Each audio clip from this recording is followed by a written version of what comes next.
Então, hoje é nosso último estudo sobre Esdras, né? Sobre o livro de Esdras. Hoje, do capítulo 7 a 10, vou fazer um resumo do capítulo 7 a 10. Quem era Esdras? Essa é uma das coisas que a gente vai ver. Até agora, no livro de Esdras, a gente não viu ainda exatamente quem era Esdras. Esdras é um livro histórico, então Esdras já começa contando o retorno do povo do cativeiro babilônico, mas ele não tinha falado muito sobre ele ainda. Mas agora, no capítulo 7, Esdras vai falar sobre ele, praticamente se apresentar. Na verdade, não é isso, mas ele vai falar quem era, na verdade, ele. Então, vamos lá para o capítulo 7. Depois dessas coisas, então, quem não viu o estudo anterior, volta lá, mas depois dessas coisas, durante o reinado de Artaxerxes, rei da Pérsia, vivia um homem chamado Esdras. Então, vamos lá, ó. Quem é Esdras, né? Vivia um homem, durante o reinado de Artaxerxes, vivia um homem chamado Esdras. Agora, vamos lá. Artaxerxes não é o primeiro imperador do Império Persa, né, que foi Ciro. Também não é o segundo, que foi Dario, né? Então, isso significa que Esdras não fazia parte da primeira imigração, né, da volta do cativeiro babilônico. Os pais de Esdras não voltaram em 535 a.C., junto com aqueles 50 mil judeus que retornaram do cativeiro babilônico. Esdras nasceu na Babilônia e permaneceu lá até 487 a.C., já no reinado de Artaxerxes, quando daí foi para Jerusalém. Então vamos lá, vamos entender. Se vocês voltarem lá para o início de Esdras, no capítulo 1 e 2, Esdras está narrando a volta do cativeiro babilônico. Então vamos lembrar por quê, no estudo passado eu relembrei isso. Esdras é praticamente um historiador. Então, se tem uma grande suposição de que primeiro Crônicas, segundo Crônicas, tem Esdras e Neemias, esses 4 livros, tenham sido escritos por Esdras. Então, Esdras fez esse relato histórico, né? Primeiro Crônicas, segundo Crônicas, Esdras e Neemias.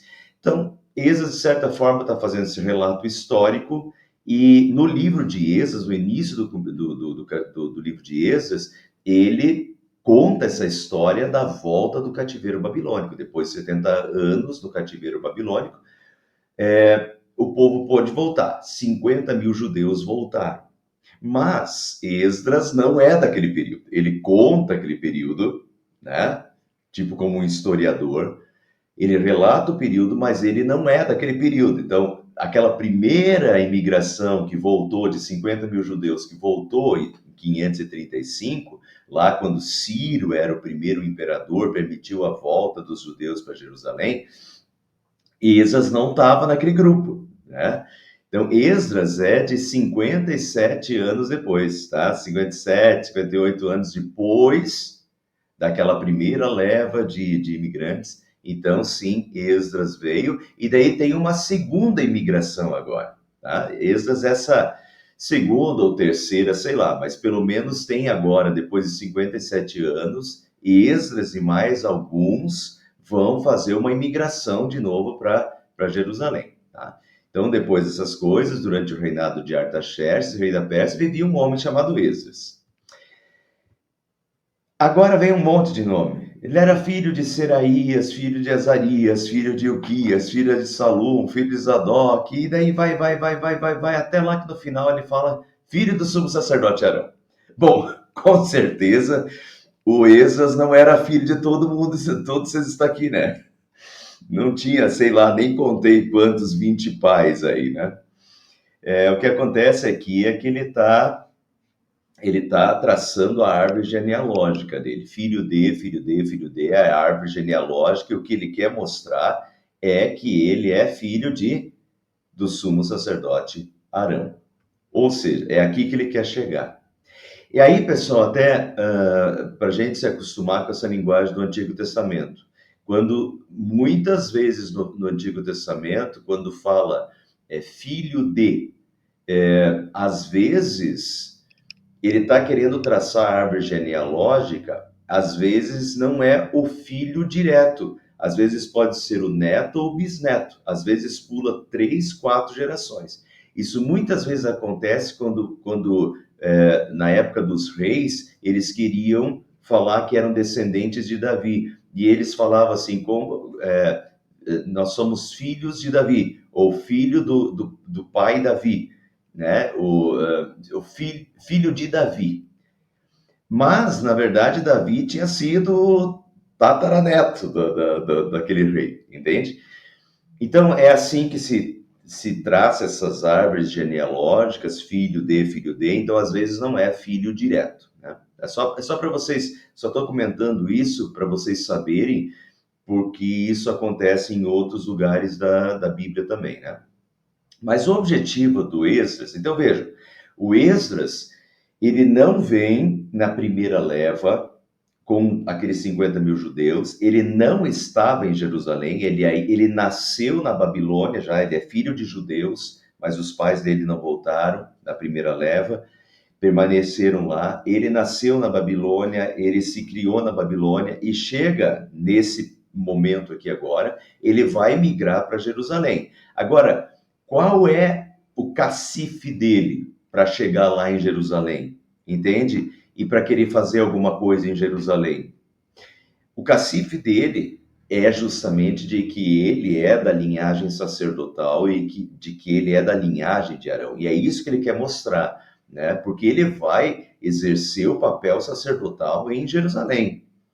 Agora, o que dá o direito dele de exercer o papel sacerdotal em Jerusalém, né? É que ele é da linhagem de Arão. Então, é isso que ele está querendo mostrar aqui. Este Esdras, ele está falando dele mesmo, né? Mas ele está narrando historicamente, então ele fala dele como na terceira pessoa. Este Esdras veio da Babilônia, era um escriba que conhecia muito a lei de Moisés, dada pelo Senhor, o Deus de Israel. Veja essa questão aqui. Era um escriba. A maioria de vocês sabe, mas eu vou repetir. O que eram os escribas nessa época? Nessa época não tinha impressora, então não dava para fazer 1000 cópias em um dia, certo? Então tudo dependia de cópia manual. Então os escribas eram esses escrivães, ou esses que basicamente viviam fazendo cópias das escrituras, tá? Então, e basicamente da lei de Moisés, que era o mais importante para eles, né? Então, se diz que esses escribas, de tanto copiar, né? Imagine você fica o dia todo copiando, a tua função é copiar, você acaba decorando os textos. Então, se fala que esses escribas, muitos desses escribas sabiam o Antigo Testamento, ou pelo menos os 5 livros de Moisés, praticamente de cor, né? Então, quem é esse Esdras? O Esdras e ele começa dizendo que ele é um escriba, quer dizer, esse cara que conhece de cabo a rabo a lei de Deus, né? Que conhecia muito a lei de Moisés, dada pelo Senhor, o Deus de Israel, porque era um escriba. O rei lhe concedera tudo o que ele tinha pedido, pois a mão do Senhor, o seu Deus, estava sobre ele. Isso é uma outra questão muito interessante. A gente não sabe, ele não fica falando, mas ele foi pedir ao rei da Pérsia, ao Artaxerxes, para que ele pudesse voltar a Jerusalém. Presume-se que ele tivesse, inclusive, uma função bem importante de destaque na Pérsia, para conseguir uma audiência e para conseguir, o que vocês vão ver no decorrer agora, conseguir uma autorização e uma carta do próprio rei Artaxerxes, autorizando a volta dele e dando todos os recursos para que ele volte para Jerusalém. Presume-se, como ele era um escriba, presume-se até que ele tenha exercido alguma função e vejam que ele é esse historiador aí que escreveu talvez primeiro Crônicas, segundo Crônicas, às vezes Neemias. Então ele tem facilidade em escrita. Presume-se que o Esdras tenha exercido alguma função de escriba, de um escrivão ou de alguém que escreve relatos para o Império Persa também, para ter esse contato tão fácil com o imperador do Império Persa. Eu mostrei para vocês na semana passada o tamanho desse mega Império Persa, né? Dividido em 122 estados, quer dizer, era um mega império. E o Esdras tem esse contato que ele conseguiu pedir, né, para o Artaxerxes, e o Artaxerxes autorizou, mandou uma carta nominal falando do Esdras, que o Esdras vai voltar para Jerusalém, dá carta branca para o Esdras em Jerusalém. Então, é toda essa questão, o Esdras devia exercer algum papel de destaque na Pérsia, né? Então o rei lhe concedera tudo o que ele tinha pedido, pois a mão do Senhor, o seu Deus, estava sobre ele.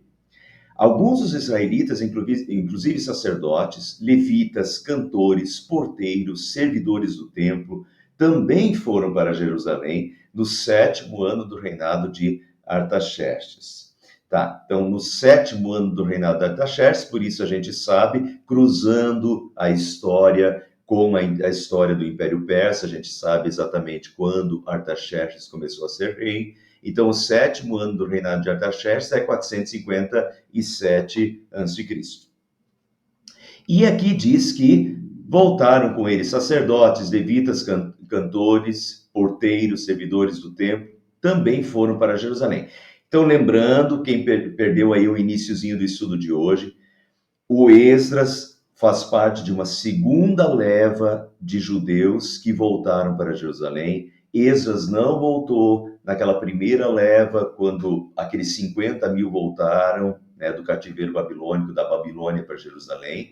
57 anos depois, Esdras agora vai para Jerusalém. Ele é descendente de judeus, mas os pais continuaram lá.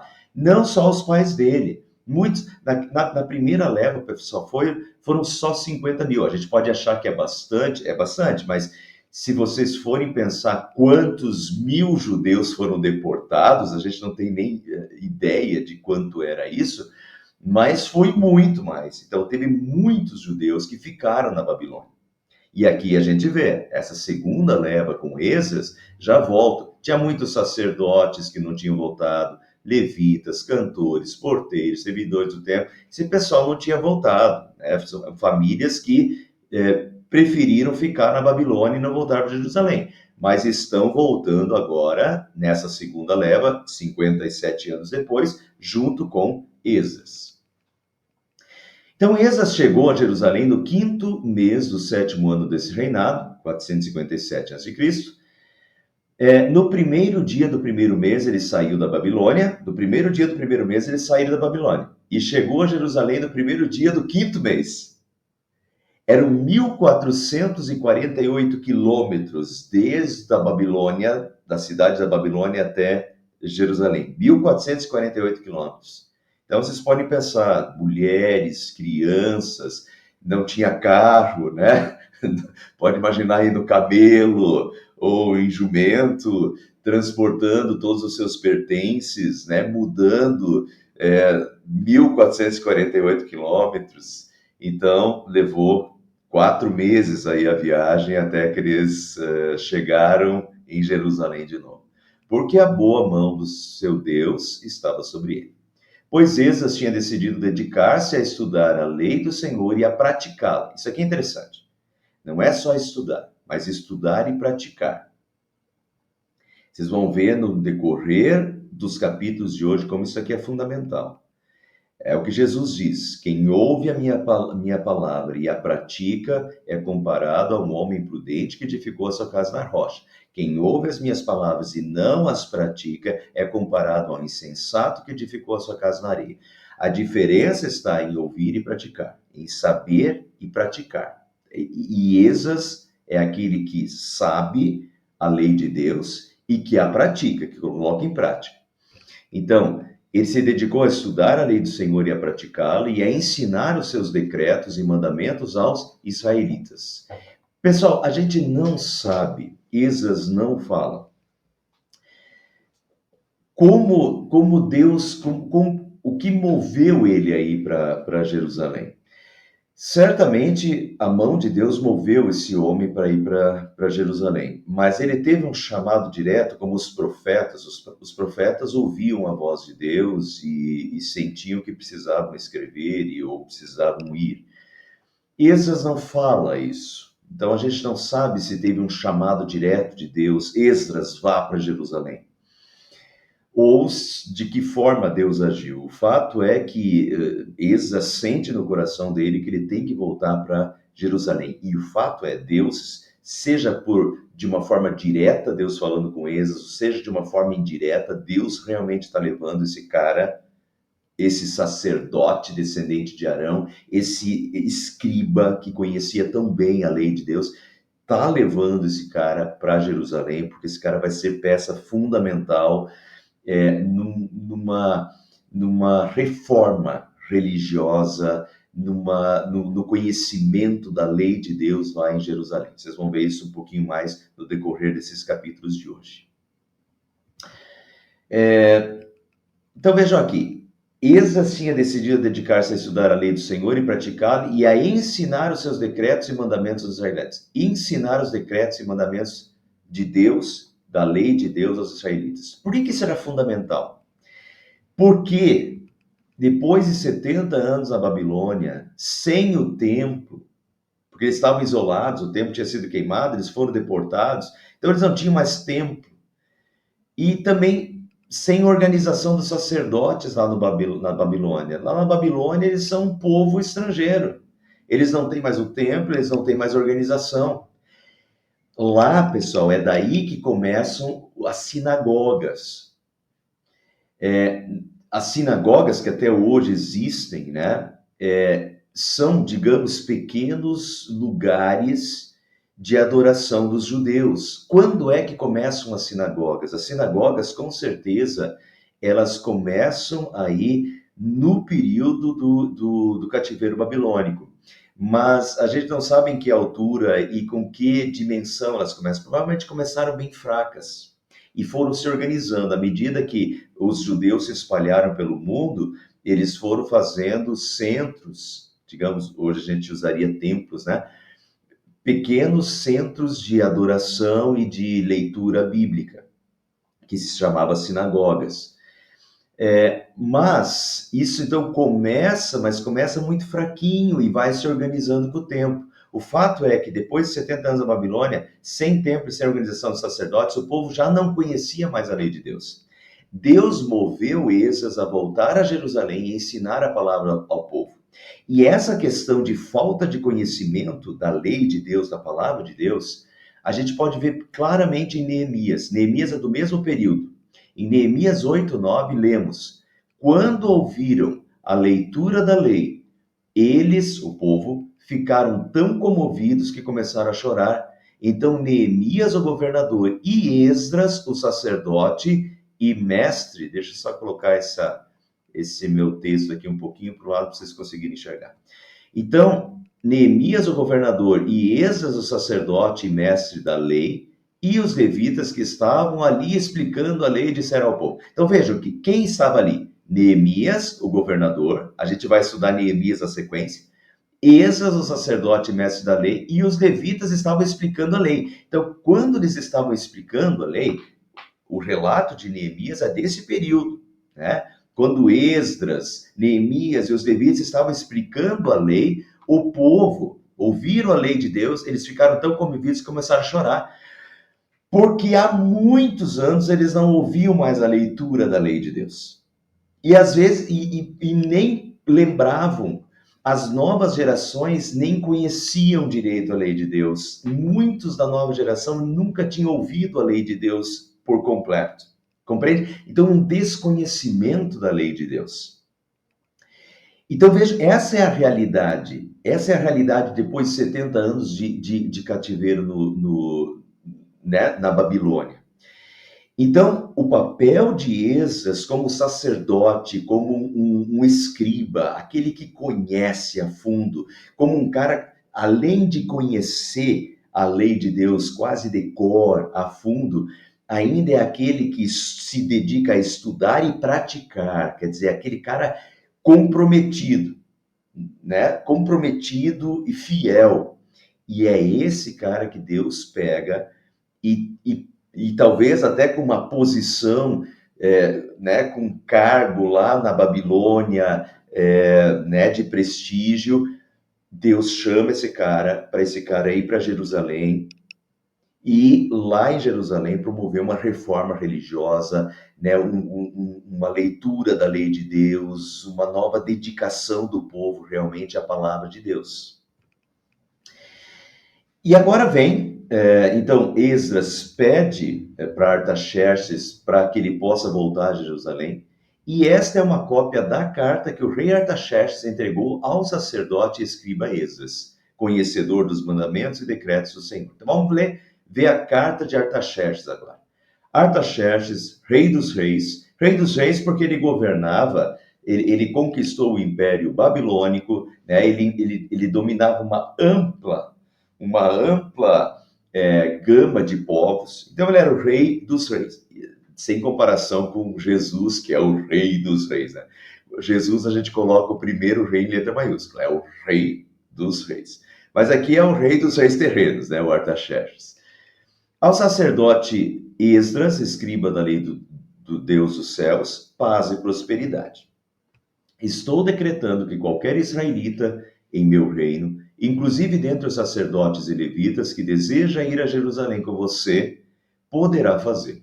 Você está sendo enviado pelo rei e por seus 7 conselheiros para fazer uma investigação em Judá e em Jerusalém, com respeito à lei do seu Deus que está nas suas mãos. Notem aqui que o Esdras pediu isso. O Esdras pede autorização para ir para Jerusalém para fazer essa reforma religiosa e ensinar a lei de Deus para o seu povo. E Artaxerxes coloca isso na sua carta, uma carta muito individual, autorizando Esdras a voltar e que os sacerdotes levitas voltem junto com ele, quem quiser.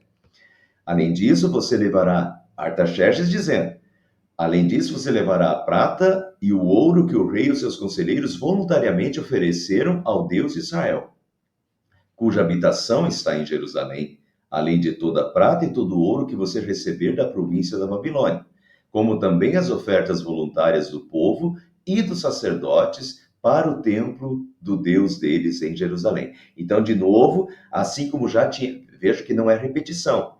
A gente vê o mesmo acontecendo em Esdras capítulo 1 e 2. Ciro fez a mesma coisa.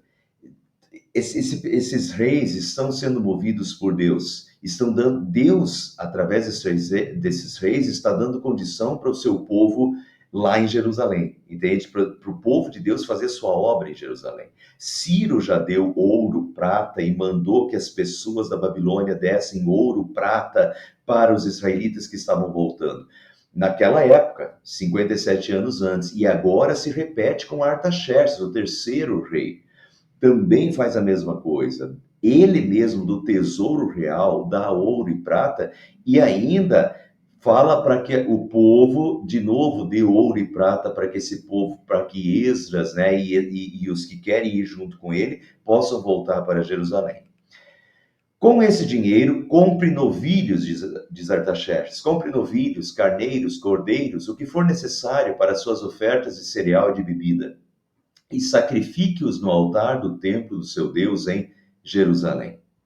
Você e seus irmãos poderão fazer o que acharem melhor com o restante da prata e do ouro, de acordo com a vontade do seu Deus. Então ele dá carta branca para que Esdras, inclusive, administre esses recursos. Confiança, hein? Entregue ao Deus de Jerusalém todos os utensílios que foram confiados a você para o culto no templo do seu Deus, e todas as demais despesas necessárias com relação ao templo do seu Deus serão pagos pelo tesouro real. Agora eu, o rei Artaxerxes, ordeno a todos os tesoureiros do território situado a oeste do Eufrates que forneçam tudo que lhes solicitar o sacerdote Esdras, escriba da lei do Deus dos céus, até 3,5 toneladas de prata, 100 tonéis de trigo, 10 barris de vinho, 10 barris de azeite de oliva e sal à vontade. Isso aqui era o que era necessário para os sacrifícios, pessoal. E os estudiosos fizeram o cálculo, porque tinha os sacrifícios diários, de toda manhã, toda tarde, né? Matutino, vespertino. Os estudiosos fizeram o cálculo disso daqui, daria para aproximadamente 2 anos de sacrifícios diários, o que o rei Artaxerxes mandou através de Esdras, né? Então Deus estava providenciando o necessário para o seu culto em Jerusalém, através desse rei. Tudo que o Deus dos céus tenha prescrito, que se faça com presteza para o templo do Deus dos céus, para que a sua ira não venha contra o império do rei e dos seus descendentes. Saibam também que vocês não têm autoridade para exigir impostos, tributos ou taxas de nenhum sacerdote. Olha a lei do imperador para os governantes daquela região. Vocês não podem exigir, não têm autoridade de exigir impostos, tributos ou taxas de nenhum sacerdote, levita, cantor, porteiro, servidor do templo e de nenhum dos que trabalham nesse templo de Deus. E essa carta vai como o anel, com o selo, né, do imperador. E você, Esdras, com a sabedoria que o seu Deus lhe deu, nomeie magistrados e juízes para ministrarem a justiça a todo o povo do território situado a oeste de Eufrates. Notem até então que o imperador dá a carta branca para. Olha a confiança, volto a dizer isso. Esdras tem essa confiança desse imperador, para ele dar tudo isso na mão do Esdras, deixar que o Esdras administre os recursos que ele está mandando, é confiança. E com a sabedoria que Deus lhe deu, o Artaxerxes falando, nomeie magistrados e juízes para ministrar a justiça. Quer dizer, até Esdras é para colocar em ordem isso, e ganha carta branca para nomear magistrados e juízes, né, entre o povo. Ele que se torna praticamente quase um governador dos judeus, né? A todo o povo do território situado ao oeste de Eufrates, a todos os que conhecem as leis do seu Deus. E aos que não as conhecem, você deverá ensiná-los. Aquele que não obedecer à lei do Deus de vocês e à lei do rei, seja punido com a morte, ou com o exílio, ou com o confisco dos bens, ou com a prisão. Né? Então, aqui está o fim da carta de Artaxerxes, enviada em mãos por Esdras. Continuando, bem, agora Esdras louva a Deus pelo que Deus está fazendo através desse imperador. Bendito seja o Senhor, o Deus dos nossos antepassados, que pôs no coração do rei o propósito de honrar desta maneira o templo do Senhor em Jerusalém. Afinal de contas, o imperador tinha dado condições financeiras para lhe sustentar durante 2 anos o templo. Vocês já vão ver que é muito mais do que isso. 2 anos de sacrifícios, aquela questão de 3 toneladas, azeite de oliva, tal, sal, tal. Isso dá 2 anos. Vocês vão ver que o ouro e a prata, eu já vou chegar lá, dá 20 milhões de dólares hoje. Mas vamos lá. Então, ele agradece. Deus está por detrás disso. Ele sabe, ele sente que Deus está por detrás disso. O Deus dos nossos antepassados, bendito seja o Senhor, Deus dos nossos antepassados, que pôs no coração do rei o propósito de honrar dessa maneira o templo do Senhor em Jerusalém, e que por sua bondade favoreceu-me perante o rei. Agradecimento, pessoal. Seus conselheiros e todos os seus altos oficiais, com a mão do Senhor, de novo, com a mão do Senhor. A mão do Senhor, eu não tenho tempo para mostrar isso para vocês, mas se repete 8 vezes nesses 3 capítulos. Como a mão do Senhor, o meu Deus, esteve sobre mim. Tomei coragem, reuni alguns líderes de Israel para me acompanhar. Então, Esdras vai migrar de volta para Jerusalém e também muitos líderes de Israel o acompanhar. Esses são os chefes das famílias e dos que com eles foram registrados, os quais saíram comigo da Babilônia durante o reinado de Artaxerxes. E daí ele começa a fazer uma longa lista que eu não vou ler. Capítulo 8. Quem quiser ler lá, mas é muito nome que para nós não faz sentido. Então ele começa, na época é importante isso, ele registra dos descendentes de Finéias, Gerson, dos descendentes de Tamar, Daniel, dos descendentes de Davi, Ratos, dos descendentes de Secanias, dos descendentes de Parós, Zacarias, sendo registrados com ele 150 homens, e assim ele vai. Eu coloquei um monte de ponto aqui, porque é o capítulo 8 inteiro. Ele vai registrar todas as famílias que voltaram. Resumindo, em torno de 1.700 famílias voltaram com êxito. Famílias, pessoal. Aqui só está citando o nome do chefe, né? Do pai da família, aí, ou às vezes até quase do patriarca de uma família muito grande. Então, 1.700 famílias, se vocês contarem quatro pessoas por família, que provavelmente era muito mais, né? Na época as famílias eram maiores que as de hoje, nós teríamos aí, ó, com quatro pessoas por família, nós já teríamos aí 6.800. Mas provavelmente foram muito mais do que isso, tá? Que voltaram junto com Esdras nessa época, né?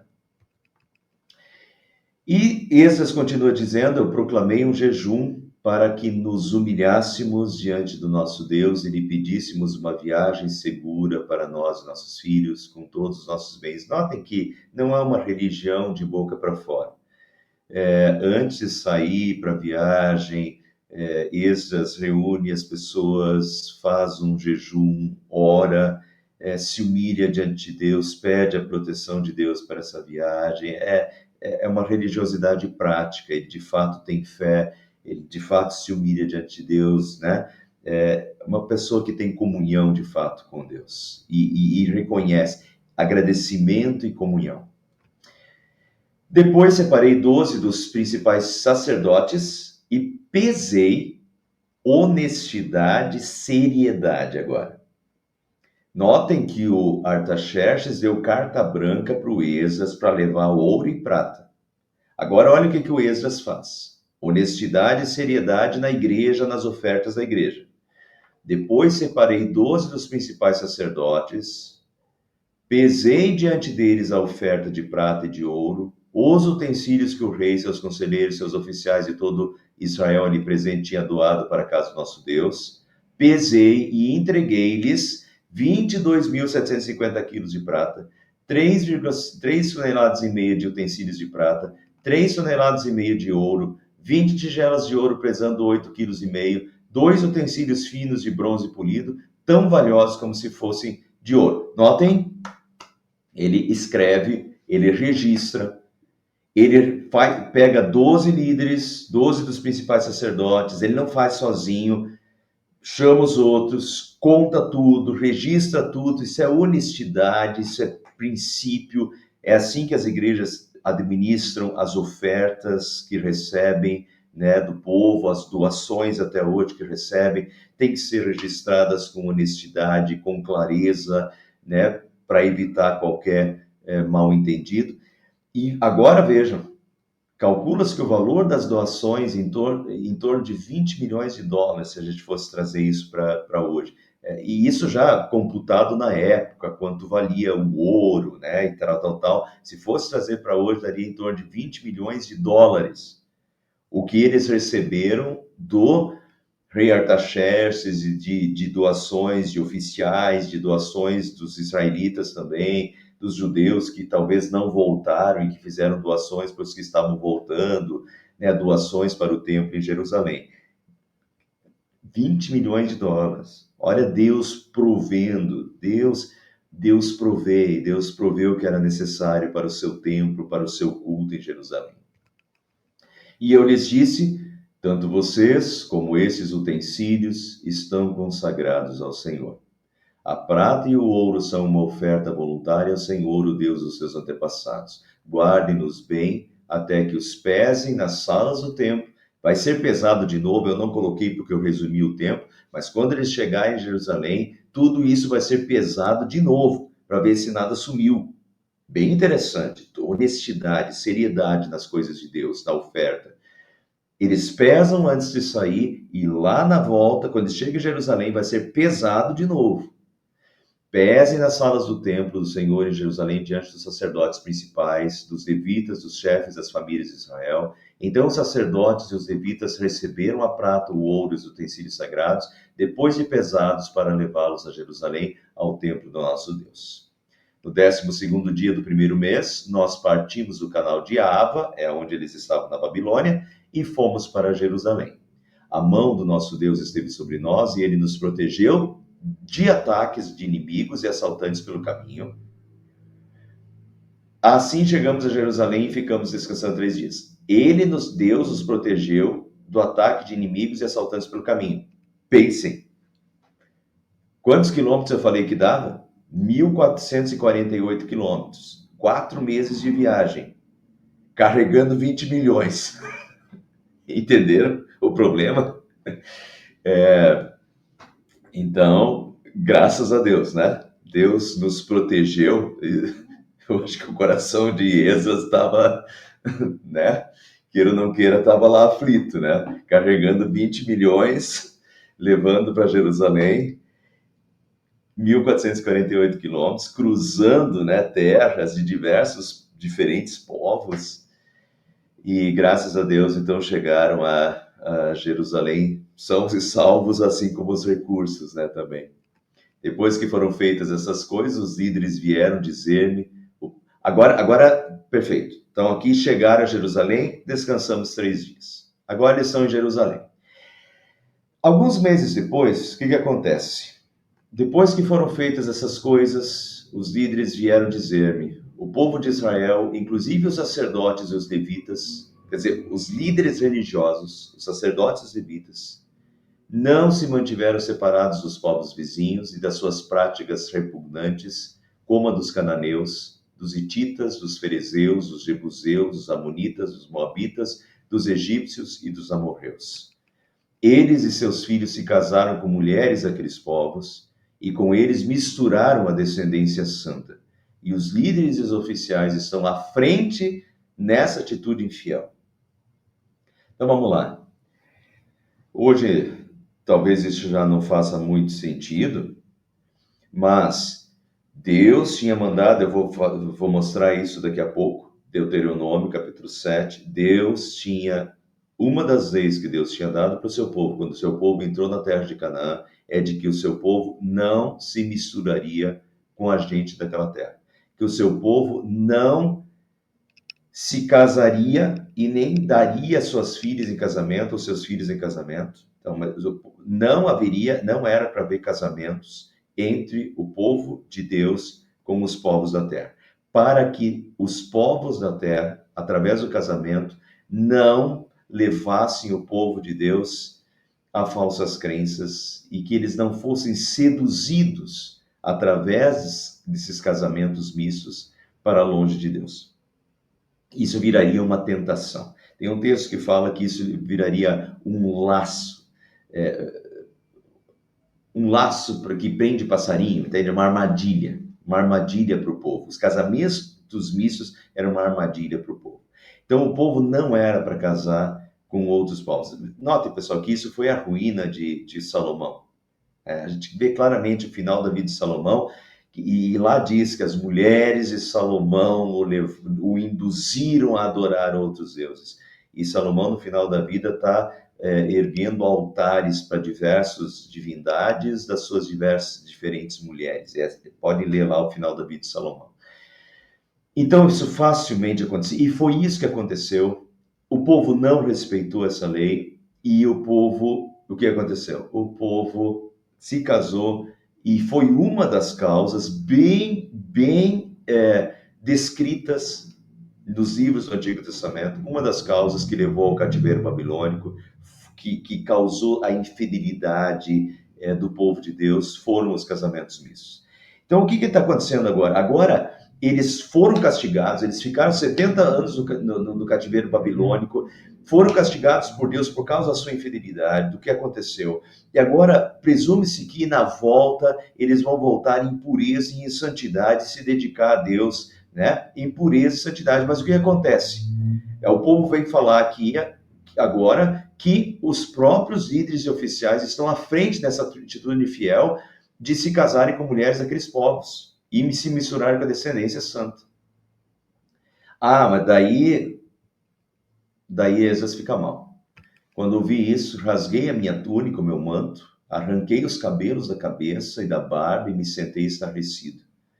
Então todos os que tremiam diante das palavras do Deus de Israel reuniram-se ao meu redor por causa da infidelidade dos exilados. E eu fiquei sentado ali, estarrecido até o sacrifício da tarde. Talvez a gente pode achar isso demais, essa atitude de Esdras. Mas o fato é o seguinte: o que está por trás disso é Esdras está absolutamente consciente de que foi esse tipo de atitude de infidelidade que levou à ruína do povo de Judá, que levou Deus a ficar irado contra o seu povo e castigar o seu povo, né? Então, agora, Esdras vê que esse pessoal, esse grupo de judeus que tinha voltado para Jerusalém para reconstruir a vida religiosa, né? Que ele quer que seja um reinício de fidelidade a Deus e que tenham aprendido com seus erros, mas de novo agora ele vê que o pessoal, os próprios líderes estão sendo infiéis de novo. Quer dizer, já está começando mal de novo. Como é que vai querer a bênção de Deus se já está começando errado de novo? Então Esdras fica arrasado, né? Fiquei ali estarrecido até o sacrifício da tarde. Então, na hora do sacrifício da tarde, eu saí do meu abatimento com a túnica e o manto rasgados e caí de joelhos com as mãos estendidas para o Senhor, meu Deus, e orei: Meu Deus, estou por demais envergonhado e humilhado. Ele carrega a culpa do povo, é praticamente um Jesus, né? Ele assume o erro dos outros. Estou por demais envergonhado, humilhado por levantar o rosto diante de ti, meu Deus, porque os nossos pecados cobrem a nossa cabeça e a nossa culpa sobe até os céus. Não é a culpa dele, mas ele assume a culpa do povo. Desde os dias dos nossos antepassados até agora, a nossa culpa tem sido grande. Por causa dos nossos pecados, nós, os nossos reis e os nossos sacerdotes, temos sido entregues à espada e ao cativeiro. Ele reconhece ao despojo e à humilhação nas mãos dos reis estrangeiros, como acontece até hoje. Ele reconhece que foi esse tipo de atitude que levou eles à ruína e ao castigo de Deus. Mas agora, por um breve momento, o Senhor nosso Deus foi misericordioso, deixando-nos um remanescente. O remanescente é um resto, né? Os que restaram, um remanescente. Deus foi misericordioso. Deus poderia ter acabado conosco. A gente merecia que Deus acabasse conosco. Essa é a moral da história, vocês já vão ver. Mas, por um breve momento, o Senhor nosso Deus foi misericordioso. Foram para a Babilônia, foram levados, mas Deus permite que eles voltem. Deus foi misericordioso, deixando o remanescente, dando-nos um lugar seguro em seu santuário. E dessa maneira, o nosso Deus ilumina os nossos olhos e nos dá um pequeno alívio em nossa escravidão. Somos escravos, mas o nosso Deus não nos abandonou na escravidão. Ele tem sido bondoso para conosco diante dos reis da Pérsia, fato comprovado. Ele nos deu vida nova para reconstruir o templo do nosso Deus e levantar suas ruínas. E nos deu um muro de proteção em Judá e em Jerusalém. Quer dizer, puxa, Deus está sendo misericordioso, Deus permite a nossa volta, Deus nos preservou. Poderíamos ter sido eliminados da face da terra por causa dos nossos pecados, mas Deus é misericordioso, Deus permite, Deus nos preservou em vida, Deus permite que a gente volta, Deus permite que a gente reconstrua. Deus é bondoso e está agindo através dos reis da Pérsia, dando condições para a gente reconstruir Jerusalém. E agora, ó nosso Deus, o que podemos dizer depois disso? Pois nós abandonamos os mandamentos que nos deste por meio dos teus servos, os profetas, quando disseste: a terra que vocês estão conquistando está contaminada pelas práticas repugnantes dos seus povos. Com essas práticas, eles encheram de impureza toda essa terra. Por isso, não deem as suas filhas em casamento aos filhos dele. Ele está citando, ele é o escriba, ele está citando Deuteronômio, já vou mostrar isso para vocês. Por isso, não deem as suas filhas em casamento aos filhos deles. Deus tinha falado: não aceitem as filhas deles para os filhos de vocês. Depois de tudo o que nos aconteceu, por causa das nossas más obras e por causa da nossa grande culpa, apesar de nos seres punido menos do que os nossos pecados mereciam a Deus, e ainda nos seres dado um remanescente como este, como podemos voltar a quebrar os teus mandamentos e a realizar casamentos mistos com esses povos de práticas repugnantes? Uma oração de arrependimento, né, perante Deus. Como não ficarias irado conosco? Não nos destruirias e não nos deixarias sem remanescente ou sobrevivente algum? Ele está reconhecendo, Deus, como, é uma pergunta, como não ficarias irado conosco? Quer dizer, Deus tem toda a razão de ficar irado com o seu povo pelo que o seu povo fez e está fazendo. Como não ficarias irados conosco? Como não nos destruirias e não nos deixarias sem remanescentes? A gente merece não ter mais remanescente nenhum. A gente merece castigo e punição e sermos exterminados. Ó Senhor, Deus de Israel, tu és justo. E até hoje nos deixaste sobreviver, como um remanescente. Aqui estamos diante de ti com a nossa culpa.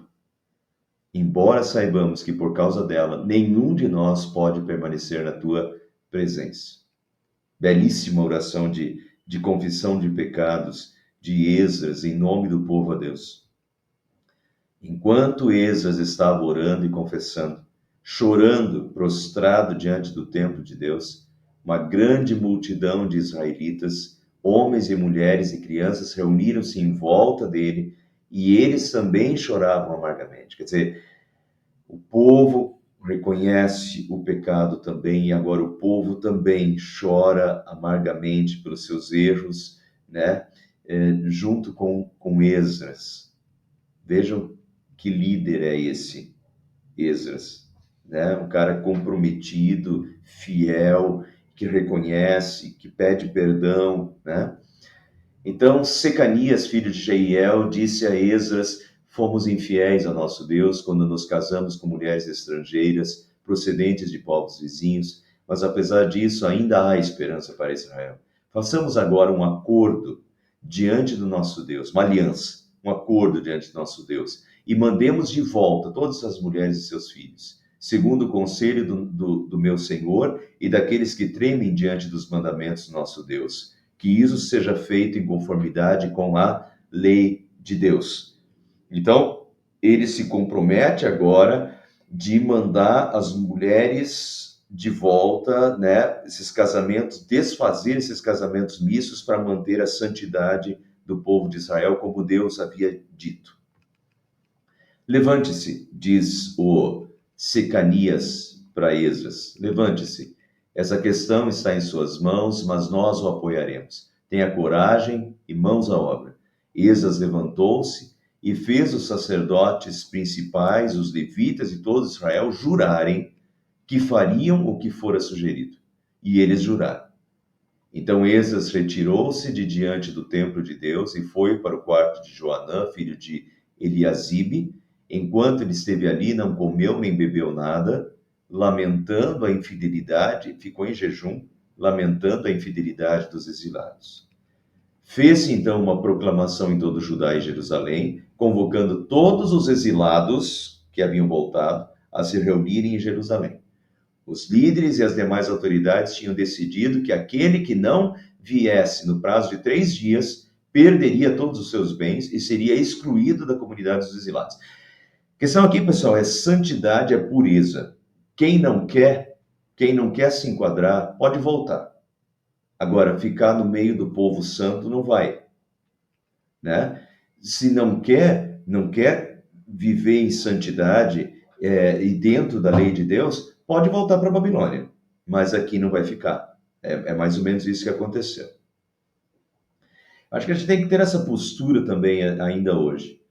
Olha, uma pessoa que não quer respeitar a lei de Deus, ou acha que ela está ultrapassada, ou que a igreja está ultrapassada porque está seguindo a lei de Deus, olha, passe bem, você está convidado a sempre vir na igreja, continua convidado, mas membro da igreja não vai mais ser.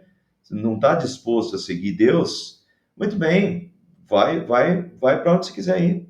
Mas dentro da igreja é um povo fiel a Deus, um povo que ouve e pratica. Quem não está disposto, né, passar bem.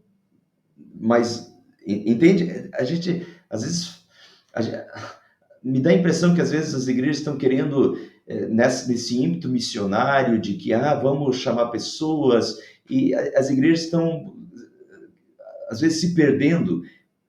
Deus falou para ir para todos os povos, Deus falou para fazer missão, Deus falou para chamar, mas chamar as pessoas para a comunhão com Deus e para a fidelidade a Deus, e não chamar as pessoas de tal forma que a gente tem que abrir mão do que nós cremos para agradar as pessoas agora. Compreende? Isso é infidelidade. A gente começa a abrir mão dos nossos, do que está certo para ficar agradando os outros que estão vindo para a igreja? De forma alguma. A gente tem que ser fiel à palavra de Deus. E se as pessoas que estão vindo não querem ser fiéis, pois bem, fiquem na sua. Entende? E convidados estão, mas só vão fazer parte quando realmente estiverem dispostos à santidade, a serem separados e a, né, fidelidade à palavra de Deus. No prazo de 3 dias, todos os homens de Judá e de Benjamim tinham se reunido em Jerusalém, e no 20º dia do 9º mês, todo o povo estava sentado na praça que ficava diante do templo de Deus. Todos estavam profundamente abatidos por causa da reunião e também porque estava chovendo muito, e eles ligam isso a um castigo de Deus. Então o sacerdote Esdras levantou-se e lhes disse: Vocês têm sido infiéis. Vocês se casaram com mulheres estrangeiras, aumentando a culpa de Israel. Agora confessem o seu pecado ao Senhor, o Deus dos seus antepassados, e façam a vontade dele. Separem-se dos povos vizinhos, das suas mulheres estrangeiras. Quer dizer, uma coisa é: reconheço que vocês erraram. Agora, confesse o seu pecado ao Senhor. Reconheça o seu pecado, confesse o pecado a Deus. E pare de fazer e faça o certo, né? Então, o Deus confesse o seu pecado e separe-se dos povos vizinhos das mulheres estrangeiras. Reconheça o seu pecado, confesse o seu pecado, peça perdão, mas agora faça o certo. Passe a fazer certo. Conversão de vida. Então, não tem como confessar os pecados a Deus e continuar vivendo da mesma forma. Entendeu? Então, confesse os pecados a Deus e converta a sua vida. Outra direção, outro caminho, o caminho de Deus agora. Então, tem que mandar as mulheres embora. A comunidade toda respondeu em alta voz: Você está certo, devemos fazer o que você diz. Que cada homem de nossas cidades que se casou com mulher estrangeira venha numa data marcada, acompanhado dos líderes e juízes de cada cidade, para que se afaste de nós o furor da ira do nosso Deus por causa desse pecado. Somente Jonatas, filho de Azael, e Jazeias, filho de Tikvá, apoiados por Mesulão e o levita Sabetai, discordaram. Então, não foi unânime. Alguns não quiseram. Esses que não quiseram, provavelmente, passar bem. Volte para a Babilônia, fique lá. Não quer se enquadrar, não quer respeitar a lei de Deus, então, fora. Vai embora. Aqui não. Aqui é povo santo. Aqui é santidade. Entendeu? E assim os exilados fizeram conforme proposto. O sacerdote Esdras escolheu chefes de família, um de cada grupo de famílias, todos eles chamados por nome. Então, cada um teve que comparecer. E no primeiro dia do 10º mês, eles se assentaram para investigar cada caso. Então, note aqui que teve um julgamento caso a caso. Não foi feita injustiça. O sacerdote escolheu chefes de família, um de cada grupo de famílias, né? E eles se assentaram para investigar cada caso. No primeiro dia do primeiro mês, terminaram de investigar todos os casos de casamento com mulheres estrangeiras. Então, houve uma investigação. Houve um julgamento de caso a caso. O que se deduz é que, então não foi simplesmente assim, casou com mulher estrangeira, vai mandar embora. Caso a caso, se essa mulher, né, foi convertida ao Deus de Israel e estava servindo ao Deus de Israel, provavelmente já não foi mandada de volta. Isso nós temos casos no restante do Antigo Testamento. Mulheres que foram convertidas, depois houve o casamento, ou mulheres que eles acabaram casando, mas elas foram convertidas, não foram mandadas de volta. Foi uma análise caso a caso. Agora, aquelas que tinham outros deuses e não se converteram ao Deus de Israel, essas foram mandadas de volta, assim como era a lei de Deus, que nunca deveriam ter casado. E não poderiam permanecer ali, porque isso significa, de novo, uma armadilha, né, uma sedução para começar todo o problema de novo. Então, vida santa, recomeço de vida em Jerusalém, santidade a Deus. Né?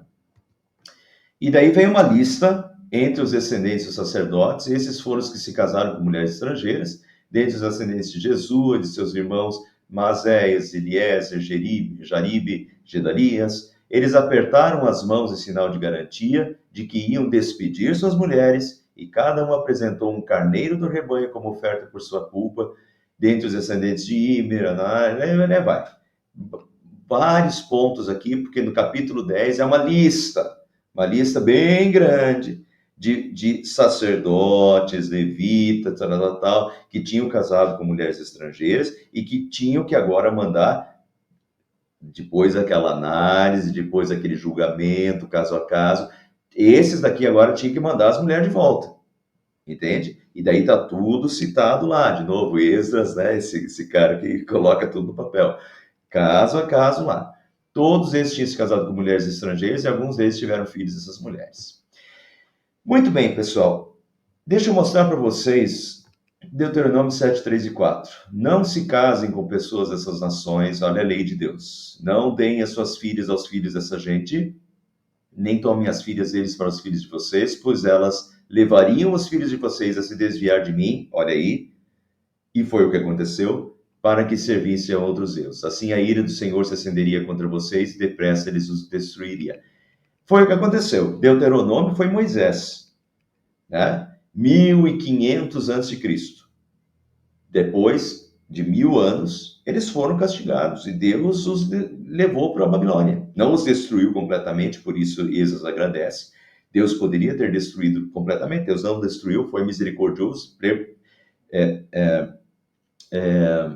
preservou um remanescente, mas eles sofreram o castigo de Deus porque eles fizeram errado, né? E foi essa uma das causas que levou eles à ruína.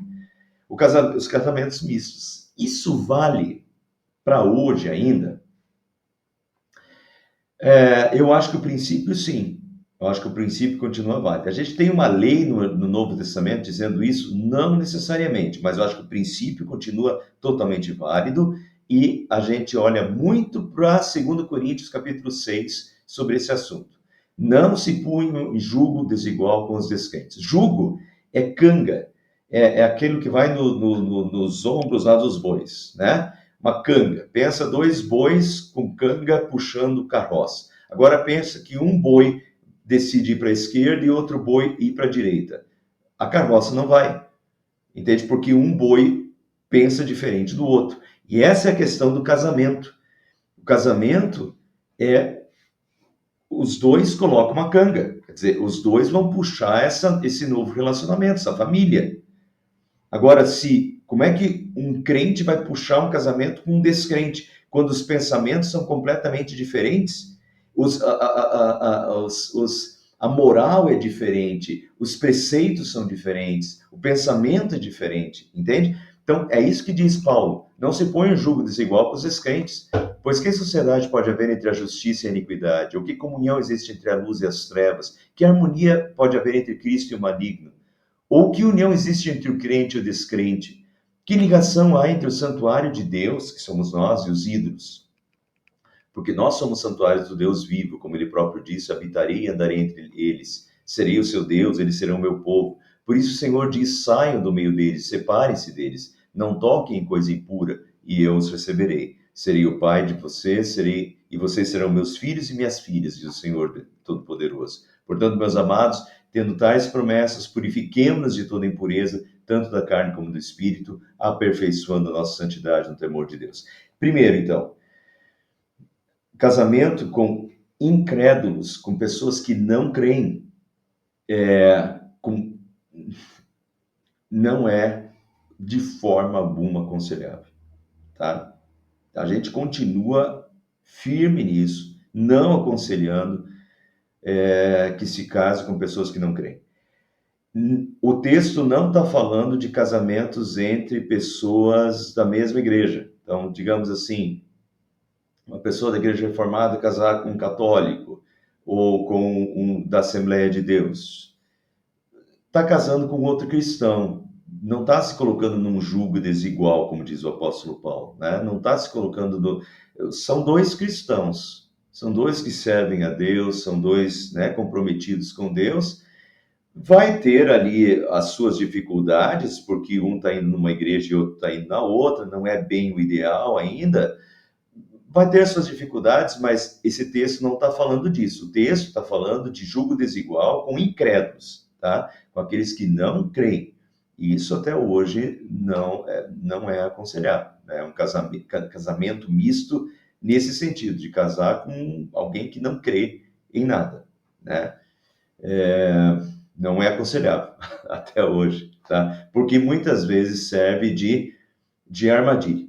O cristão, às vezes, para de ir na igreja porque o companheiro não vai na igreja, né? Nunca vai na igreja. Então, a armadilha, a cilada, entende? A tentação é muito grande. Então, acho que continua valendo como princípio aí para nós hoje, assim como esse texto fala bastante de pureza, é isso que Esdras bate, pureza, santidade de vida, reconhecimento dos pecados a Deus, confessar o pecado e deixar o pecado. Isso continua valendo para nós ainda. Muito bem, pessoal. Hoje, então, terminamos. Eu fiz um resumo aí dos últimos 6 capítulos de Esdras. Terminamos Esdras. E do mesmo período de Esdras é Neemias. Então, os nossos estudos, no ano que vem, seguem com Neemias. Vocês vão ver que Neemias fala de Esdras, né? Porque Esdras e Neemias são do mesmo período e trabalham juntos na reconstrução de Jerusalém, tá bem? Então, no início do ano que vem, a gente segue os nossos estudos pós-cativeiro babilônico, dessa época histórica, com Neemias.